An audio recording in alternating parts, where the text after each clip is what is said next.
BJP राष्ट्रीय अध्यक्ष का उत्तराखंड दौरा, 3 दिवसीय दौरे पर रहेंगे नितिन नबीन। बूथ से लेकर कार्यकर्ताओं के साथ संवाद करेंगे।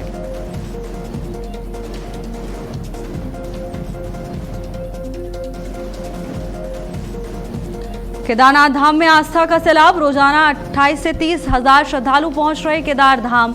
30 दिनों में 7.5 लाख से अधिक श्रद्धालु बाबा के धाम पहुंचे।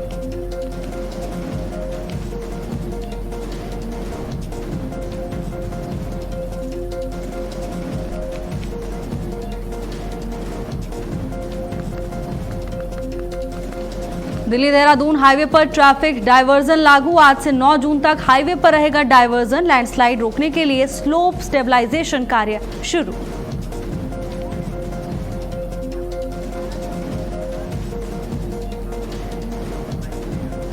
देहरादून में बीजेपी का प्रशिक्षण महाअभियान संपन्न, 38,000 से अधिक कार्यकर्ताओं को मिला प्रशिक्षण। चुनावी रणनीति और संगठन कौशल पर फोकस किया गया।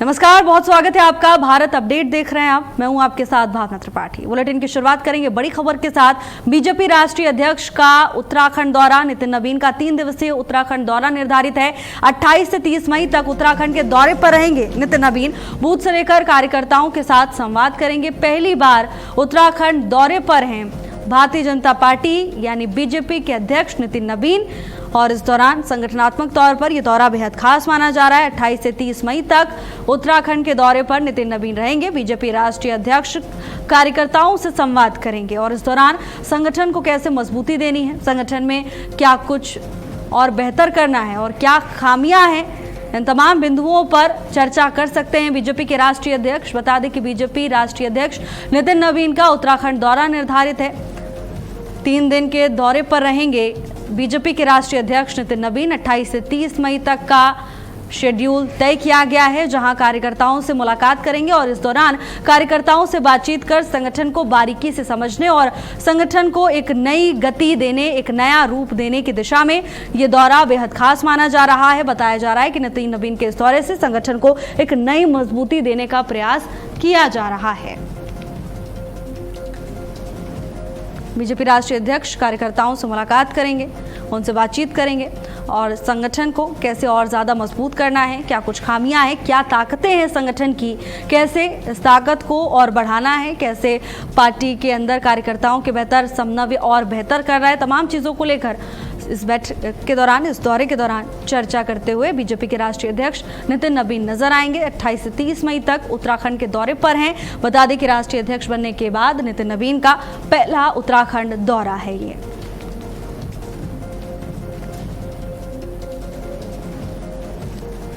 बीजेपी अध्यक्ष नितिन नबीन उत्तराखंड दौरे पर, इस दौरान कार्यकर्ताओं के साथ संवाद करेंगे बीजेपी राष्ट्रीय अध्यक्ष नितिन नबीन। कार्यकर्ताओं से बातचीत कर संगठन की बारीकियों को समझने का प्रयास करेंगे। 28 से 30 मई तक का उत्तराखंड दौरा मुख्य तौर पर निर्धारित किया गया है। बीजेपी राष्ट्रीय अध्यक्ष कार्यकर्ताओं से भी संवाद करेंगे। तो वहीं पार्टी की ओर से तमाम तैयारियां पूरी की जा चुकी हैं। अध्यक्ष नितिन नबीन पहली बार उत्तराखंड दौरे पर।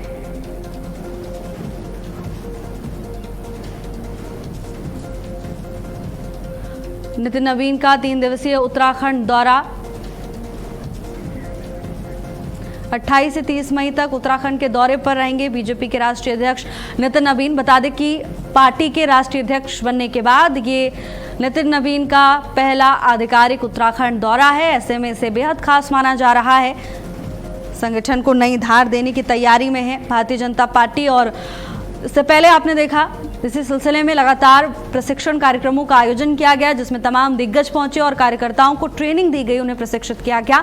और अब बीजेपी के राष्ट्रीय अध्यक्ष नितिन नबीन उत्तराखंड पहुंचेंगे। 28 से 30 मई तक का समय निर्धारित किया गया है। 28 से 30 मई तक उत्तराखंड दौरे पर रहेंगे बीजेपी के राष्ट्रीय अध्यक्ष नितिन नबीन। इस दौरान कार्यकर्ताओं से संवाद करेंगे, कार्यकर्ताओं से बातचीत करेंगे, उनसे समझेंगे कि आखिर क्षेत्र में संगठन को मजबूती देने के लिए और क्या कुछ करना है।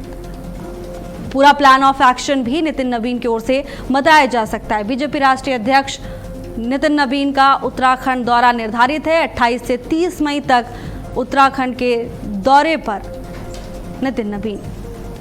संगठनात्मक तौर पर ये दौरा बेहद खास माना जा रहा है। बीजेपी राष्ट्रीय अध्यक्ष कार्यकर्ताओं से संवाद करेंगे, उनसे बातचीत करेंगे। अध्यक्ष नितिन नबीन पहली बार उत्तराखंड दौरे पर हैं और ऐसे में संगठनात्मक तौर पर बेहद खास ये दौरा माना जा रहा है।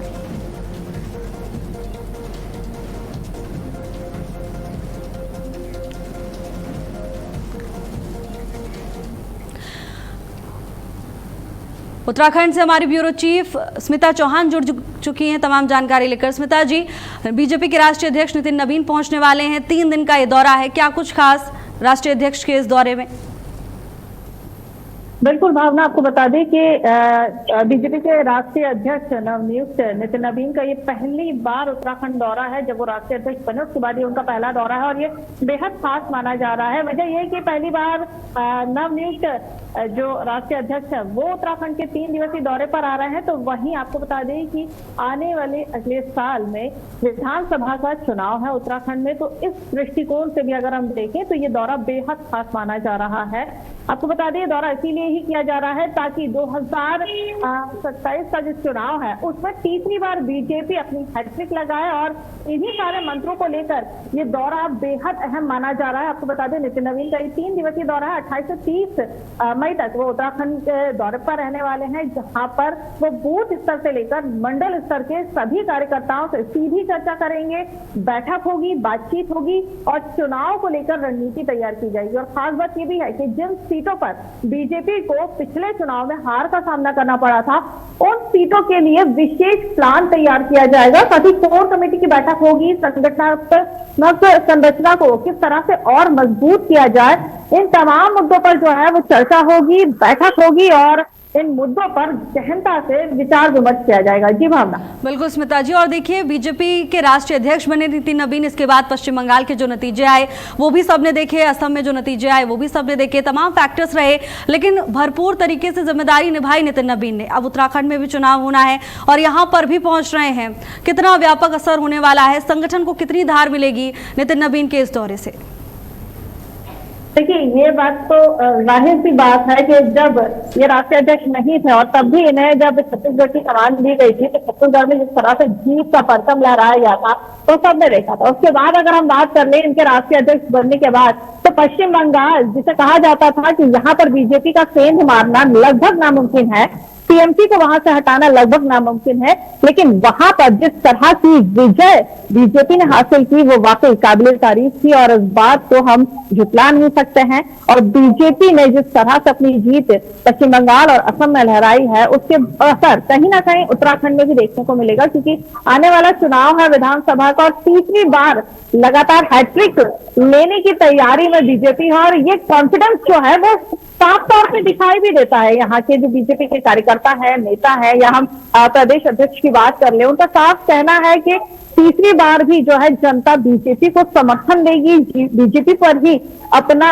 विश्वास जताएगी, क्योंकि बीजेपी के कामों से जनता खुश और हम जो है जनता के हितों के लेकर काम कर रहे हैं तो उन्हें पूरा भरोसा है। लेकिन नितिन नबीन के आने के बाद इस बात पर पक्की मोहर लग जाएगी कि हाँ, जहां पर चूक है, जहां कमियों को दूर किया जाएगा और वहां पर भी बीजेपी पूरी तरह से मजबूत खड़ी होकर विपक्षी दलों का सामना करेगी। जी जी, और देखिए अभी चुनावों के नतीजे आए और तुरंत भारतीय जनता पार्टी अपनी तैयारियों में जुट गई।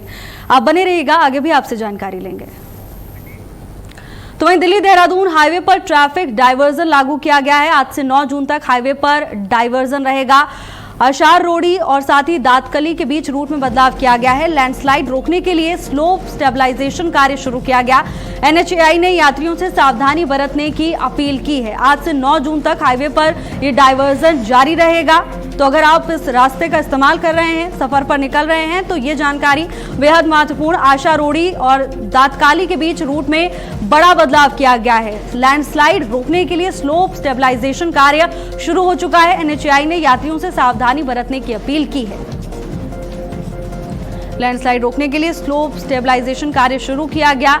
एनएचएआई ने यात्रियों से अपील की है कि सावधानी बरतें। यहाँ पर रूट डाइवर्जन किया गया है। ऐसे में सफर में निकलने से पहले अगर आप इस मार्ग का इस्तेमाल करते हैं तो ये जानकारी बेहद जरूरी है। दिल्ली देहरादून हाईवे पर ट्रैफिक डाइवर्जन लागू किया गया है। आज से 9 जून तक हाईवे पर ये डाइवर्जन लागू रहेगा। आशा रोड़ी दातकाली के बीच रूट में ये बड़ा बदलाव किया गया है। बता दें कि लैंडस्लाइड रोकने के लिए स्लोप स्टेबलाइजेशन कार्य शुरू किया जा चुका है और इसी को देखते हुए ये रूट डाइवर्जन का फैसला प्रशासन की ओर से, विभाग की ओर से लिया गया। एनएचएआई ने यात्रियों से सावधानी बरतने की अपील की है।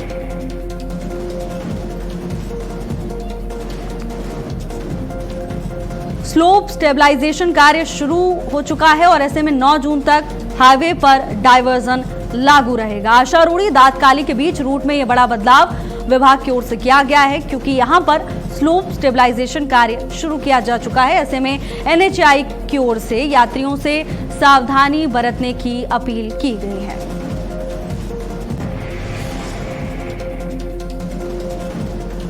दिल्ली देहरादून हाईवे पर ट्रैफिक डाइवर्जन लागू किया गया।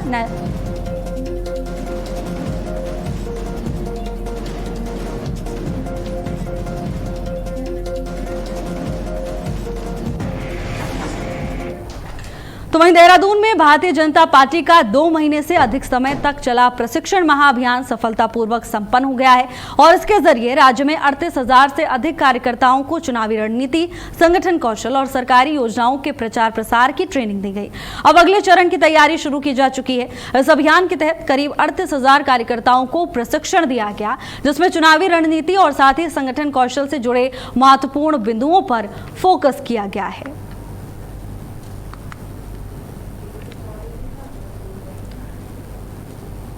तो इस अभियान के तहत करीब 38,000 कार्यकर्ताओं को प्रशिक्षण दिया गया है।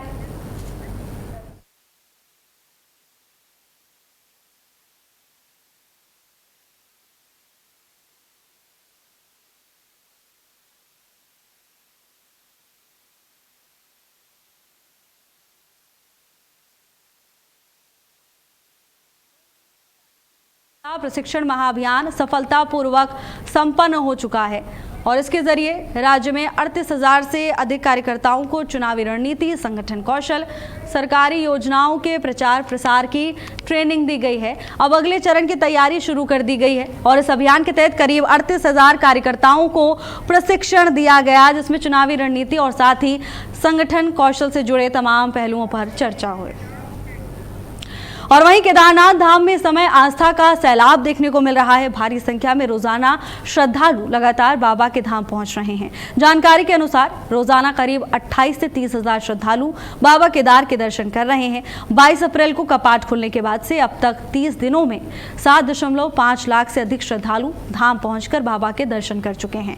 वहीं आपको बता दें कि हेलीकॉप्टर सेवा से अब तक 28,000 से अधिक श्रद्धालु केदारनाथ धाम पहुंच चुके हैं, जबकि घोड़ा खच्चर सेवा से भी बड़ी संख्या में यात्री यात्रा कर रहे हैं। इस यात्रा से भारी आर्थिक गतिविधियां भी देखने को मिल रही हैं। हेली सेवा से करीब 28 करोड़ रुपए के कारोबार का अनुमान है, जबकि कुल मिलाकर एक महीने में 200 करोड़ रुपए से अधिक का कारोबार होने की संभावनाएं जताई जा रही हैं। तो केदारनाथ धाम में आस्था का सैलाब उमड़ रहा है। रोजाना 28 से 30,000 श्रद्धालु केदार धाम पहुंच रहे हैं और बाबा के दर्शन कर रहे हैं। इसके साथ ही श्रद्धालुओं की इस यात्रा से प्रदेश में आर्थिक गतिविधियां भी तेज हो गई हैं। अर्थव्यवस्था में भी काफी अच्छा परिणाम देखने को मिल रहा है। अनुमान जताया जा रहा है कि केवल हेली सेवा से ही 28 करोड़ रुपए के कारोबार का अनुमान है, जबकि कुल मिलाकर अगर आंकड़ों की बात करें तो एक महीने में 200 करोड़ रुपए से अधिक का कारोबार होने की संभावनाएं जताई जा रही हैं। तो आर्थिक रूप से भी ये श्रद्धालुओं की यात्रा लोगों को लाभ पहुंचा रही है। स्थानीय लोगों के लिए श्रद्धालुओं का ये उत्साह, ये आस्था उनके जीवन व्यापन में महत्वपूर्ण साबित हो रही है। सर, आपका संतोष, अच्छा कहां से आप लोग आ रहे हो और कहां जा रहे हो? ये तमाम तस्वीरें देखिए जहां उत्साह के साथ बाबा के दर्शन करने के लिए तमाम श्रद्धालु पहुंच रहे हैं। 30 दिनों में 7.5 लाख से अधिक श्रद्धालु बाबा के धाम पहुंचे और बाबा की पूजा अर्चना की, बाबा के दर्शन किए। यात्रा में 200 करोड़ से ज्यादा के कारोबार होने की संभावनाएं जताई जा रही हैं।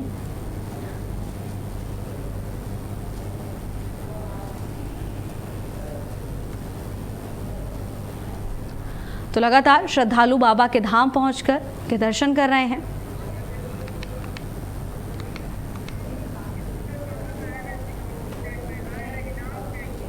स्मिता चौहान हमारे साथ लगातार बनी हुई है तमाम जानकारी के साथ। स्मिता जी, लोगों की श्रद्धा आप देखिए, भारी संख्या में लोग पहुंच रहे हैं और इसका असर अब प्रदेश की अर्थव्यवस्था पर भी देखने को मिल रहा है। जो है वो धार्मिक तौर पर जितनी महत्वपूर्ण है उतनी ही महत्वपूर्ण ये आर्थिक रूप से भी प्रदेश के लिए मानी जाती है, क्योंकि ये आर्थिकी का एक मजबूत साधन होता है। और आप देखिए यात्रा को शुरू हुए महज अब 1 महीना ही हुआ है और इस दौरान सबसे ज्यादा जो भक्त है वो केदारनाथ धाम पहुंच रहे हैं। आपको बता दें केदारनाथ धाम में हर रोज लगभग 30,000 से ज्यादा श्रद्धालु जो है वो बाबा के धाम पहुंचते हैं। बाबा के दर्शनों का लाभ लेने के लिए, उनका आशीर्वाद लेने के लिए वहां लगातार पहुंचे हैं। चाहे कितनी भी कठिन परिस्थितियां हो, मौसम खराब हो, उनकी आस्था को डगा नहीं पाता है। लोग घंटों लाइन में खड़े होकर बाबा के दर्शनों के लिए इंतजार करते हैं, उनका पूजन अभिषेक करने के लिए घंटों लाइन में खड़े रहते हैं, लेकिन उनकी आस्था जो है वो काम नहीं हो रही है। और आपको ये बता दें कि जो चारधाम यात्रा है ये प्रदेश के लिए आर्थिक रूप से बहुत महत्वपूर्ण है, क्योंकि ये जो 6 महीने हैं यहाँ से जितनी भी राजस्व की जो लाभ मिलता है, जो राजस्व में बढ़ोतरी होती है, उससे लोगों का रोजगार चलता है। यहाँ पर कई लोग, आपको बता दें, अपनी छोटी छोटी दुकानें लगाते हैं, होम स्टे के रूप में यहाँ पर होता है। तो यहाँ का जो व्यवसाय है वो पूरी तरह से इस यात्रा पर निर्भर करता है, जिससे लोगों के घर चलते हैं, उनको रोजगार मिलता है। और मैं 1 महीने में ही हेली सेवा से आप देखिए 28 करोड़ से ज्यादा का कारोबार हुआ है और 1 महीने में 200 करोड़, ये काम नहीं होती किसी प्रदेश के लिए उसकी आर्थिकी को मजबूत करने के लिए। और जो श्रद्धालु हैं वो लगातार धाम आ रहे हैं, चाहे कितनी भी बड़ी परेशानी हो, चाहे मौसम खराब हो या रास्ते बंद पड़ गए हो, लैंडस्लाइड हो गया हो, लेकिन उनकी आस्था कहीं भी डगमगा नहीं रही है। साथ ही आपको बता दें जो घोड़े खच्चरों की व्यवस्था की गई है, घोड़े खच्चरों से जो श्रद्धालु हैं जो चल नहीं पाते हैं, जिन्हें चलने में तकलीफ होती है या जिनके स्वास्थ्य पर थोड़ा सा प्रभाव पड़ता है, वो तमाम लोग घोड़े खच्चरों से बाबा के दरबार जाते हैं उनके दर्शनों के लिए। और अभी तक घोड़े खच्चर से अगर हम बात करें तो 1.5 लाख से ज्यादा श्रद्धालु घोड़े खच्चर का सहारा लेकर केदारनाथ धाम पहुंचे हैं। जी भावना। बिल्कुल स्मिता जी, और कितनी भी कठिन परिस्थितियां हो, आपने ठीक कहा, हर विपरीत परिस्थिति के परे जाकर श्रद्धालु बाबा के दर्शन करने पहुंचते हैं। धन्यवाद आपका तमाम जानकारी के लिए।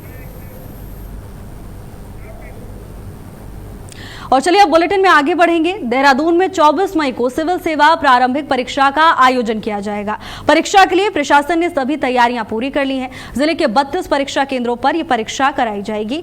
कुल अभ्यर्थी 12,545 शामिल होंगे। परीक्षा 2 पालियों में संपन्न होगी। प्रशासन ने परीक्षा को नकल विहीन और साथ ही शांतिपूर्ण तरीके से संपन्न कराने के लिए सुरक्षा और निगरानी व्यवस्था को सख्त कर दिया है। परीक्षा केंद्रों पर जैमर, सीसीटीवी कैमरे और फेस ऑथेंटिकेशन जैसी तमाम आधुनिक व्यवस्थाएं की गई हैं ताकि किसी भी तरह की गड़बड़ी को रोका जा सके। तो परीक्षा को नकल विहीन और साथ ही शांतिपूर्वक बनाने के लिए प्रशासन की ओर से तमाम तैयारियां की गई हैं। 24 मई को परीक्षा होनी है। 32 केंद्रों पर परीक्षा होगी। हजारों अभ्यर्थी परीक्षा में शामिल होंगे। 2 पालियों में परीक्षा संपन्न कराई जाएगी। उत्तराखंड सरकार के निर्देश पर मुख्यमंत्री पुष्कर सिंह धामी की अगुवाई में पर्यटन को बढ़ावा देने के लिए महत्वपूर्ण कदम उठाए जा रहे हैं और इसी कड़ी में सचिव आवास एवं राज्य संपत्ति डॉक्टर आर राजेश कुमार की अध्यक्षता में सचिवालय में 2 महत्वपूर्ण परियोजनाओं की समीक्षा बैठक आयोजित की गई। बैठकों में रुद्रप्रयाग जनपद के रतूड़ा गांव में प्रस्तावित राज्य अतिथि गृह तथा चमोली जिले के जोशीमठ के रविग्राम में प्रस्तावित मल्टी लेवल पार्किंग परियोजना पर विस्तार से चर्चा की गई और अधिकारियों को परियोजना को समयबद्ध ढंग से आगे बढ़ाने, साथ ही आवश्यक सुधारों के संशोधित प्रस्ताव शीघ्र प्रस्तुत करने के निर्देश भी दिए गए। डॉक्टर आर राजेश कुमार ने कहा कि ये परियोजनाएं पर्यटन और साथ ही क्षेत्रीय विकास को नई गति देंगी। स्थानीय जरूरतों और साथ ही पारंपरिक वास्तुकला का ध्यान रखते हुए ये तैयार किया जाएगा। तो ये तमाम महत्वपूर्ण जानकारी जहां क्षेत्रीय विकास को नई गति देने और स्थानीय जरूरतों तथा पारंपरिक वास्तुकला का ध्यान रखते हुए तमाम तैयारियां की जाएंगी।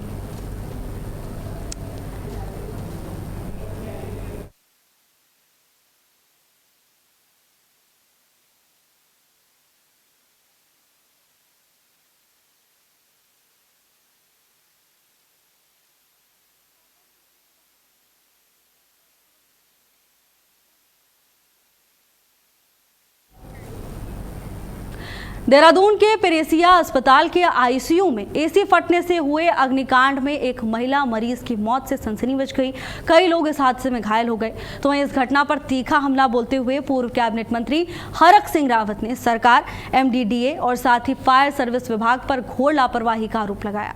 हरक सिंह रावत ने कहा कि अस्पताल में हुई मौतें और जो लोग घायल हुए हैं ये केवल हादसा नहीं बल्कि उन अधिकारियों की भी लापरवाही है जिन्होंने नियमों की अनदेखी कर एनओसी जारी किए हैं। चेतावनी दी कि इस तरह के निर्माण भविष्य में बड़े हादसों को न्योता दे सकते हैं। राहत कार्य प्रभावित होंगे।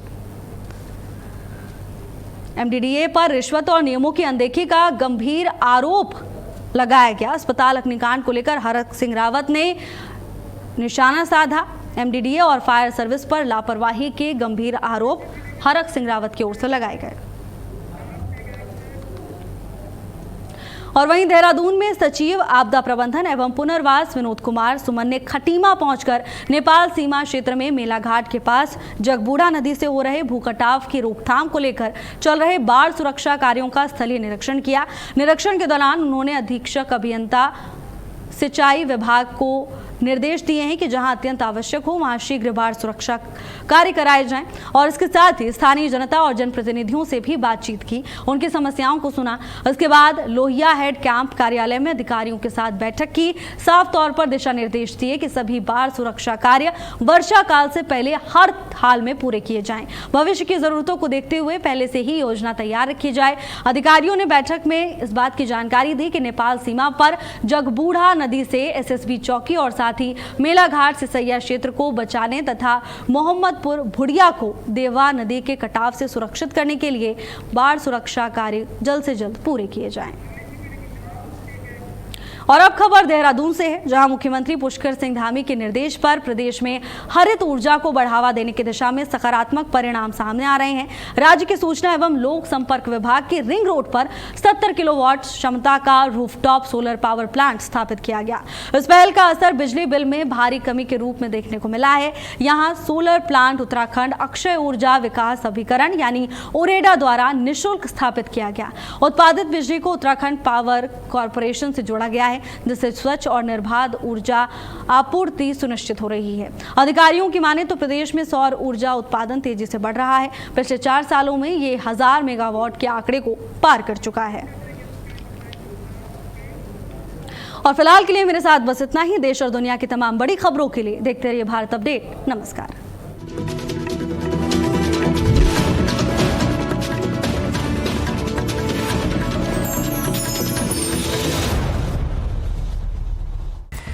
समाचार जगत में सफलता सिर्फ खबरों से नहीं बल्कि मजबूत संचालन और दूरदर्शी नेतृत्व से बनती है।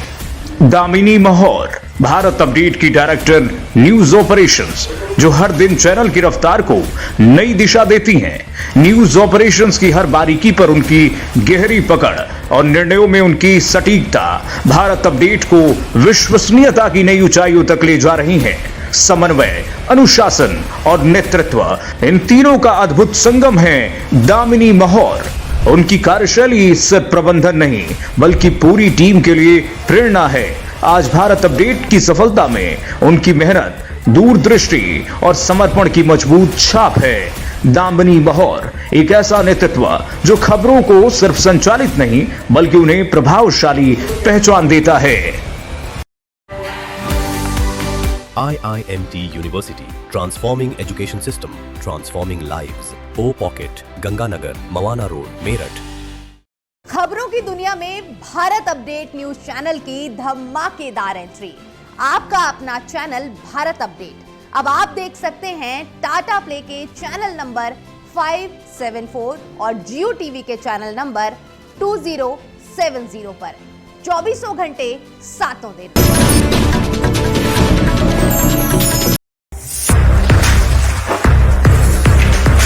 मीडिया की दुनिया में नेतृत्व वही जो सिर्फ संस्थान न बनाए बल्कि एक नई सोच को दिशा दे।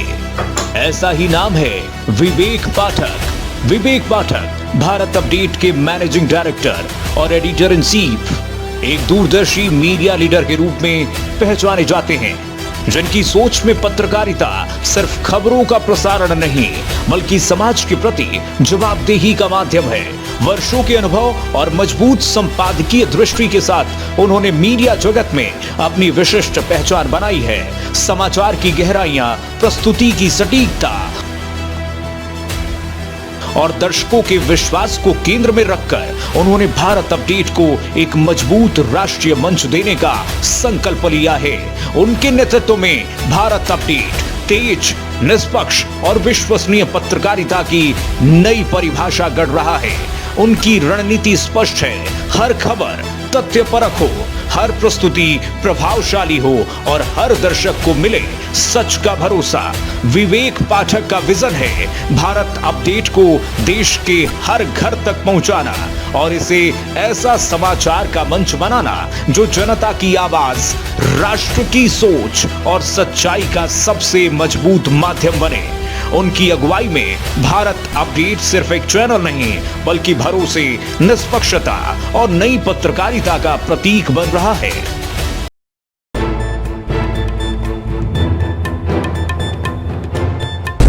उत्तर प्रदेश अब सिर्फ बदल नहीं रहा, नई रफ्तार से बढ़ रहा है आगे।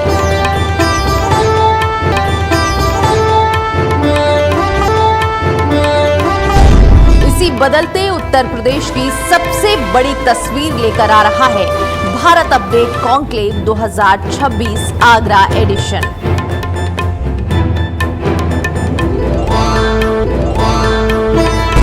एक मंच जहां विजन होगा, एक संवाद जहां विकास की दिशा तय होगी,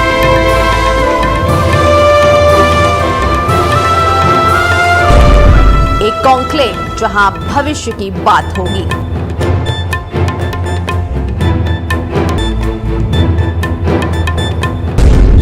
कुशल